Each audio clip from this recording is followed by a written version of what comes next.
اس سال 15ویں national women soft بال champion شپ 28 مئی تا 1 جون تک کراچی میں کھیلی جائے گی۔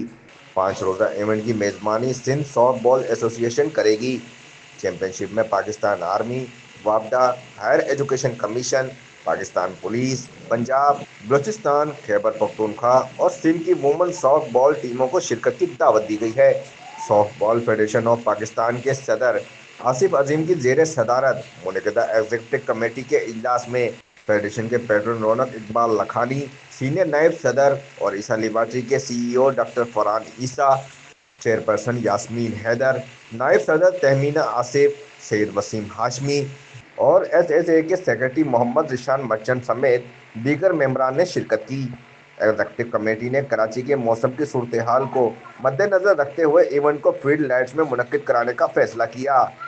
چیمپئن شپ سے قبل سافٹ بال امپائرنگ کورس کرانے اور فیڈریشن کے نئے لوگوں کی منظوری بھی دی گئی۔